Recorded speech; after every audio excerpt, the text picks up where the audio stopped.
আউযুবিল্লাহি মিনাশ শাইতানির রাজিম। বিসমিল্লাহির রহমানির রহিম। ইসহাক ফাউন্ডেশন দেশ ও মানবতার কল্যাণে সদকায়ে জারিয়া, আরিচাঘাট, শিবালয়, মানিকগঞ্জ। এই প্রতিষ্ঠান দেশ ও মানুষের কল্যাণে কাজ করে থাকে। আপনারা এখন দেখতে পাচ্ছেন দেশে এবং দেশের বাহির থেকে আমরা এখন অবস্থান করতেছি এই শিবালয় থানার শিবালয় ৩ নং মডেল ইউনিয়ন পরিষদের আওতাধীন ১ নং ওয়ার্ডে। এখানে সবচেয়ে অবহেলিত যে রাস্তাটা হচ্ছে সেটা হচ্ছে শিবালয় উত্তরপাড়া। এই রাস্তাটা যেটা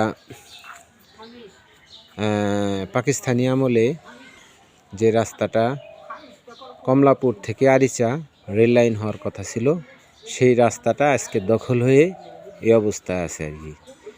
তো এখানেই আল্লাহর অশেষ মেহেরবানিতে আমার শ্রদ্ধেয় আব্বাজান হাজী মোহাম্মদ আমির আলী মল্লিক সাহেব 10% জায়গা একটা মসজিদ আমরা শুরু করেছি আলহামদুলিল্লাহ। সেই মসজিদটার অবস্থান আপনাদেরকে দেখানোর জন্য নিয়ে যাচ্ছি সেই মসজিদের জায়গা। আমরা এখন যে রাস্তাটা পাকিস্তানি আমলে রেল লাইন হওয়ার কথা ছিল, সেই রাস্তার হাইওয়ে রাস্তার পাশেই সেই রাস্তা ধরে আমরা এখন যাচ্ছি সেই হাজী মোহাম্মদ আমির আলী মল্লিক সাহেবের দানকৃত যে জায়গায় বাইতুল ফালাহ জামে মসজিদ। সেই রাস্তাটা এইখান দিয়ে যে রাস্তাটা সেখান দিয়ে আমরা এখন ঢুকতেছি। এই রাস্তাটা দুই পাশে যদি সংরক্ষণ করা যায়, দুই পাশে যদি সুন্দরভাবে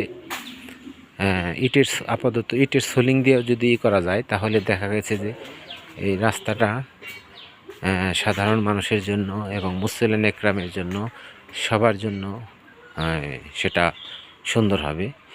সমস্যা হলো এখানে যে ওনার ভাই জনাব মোহাম্মদ আব্দুল আজিজ মল্লিক, উনি যে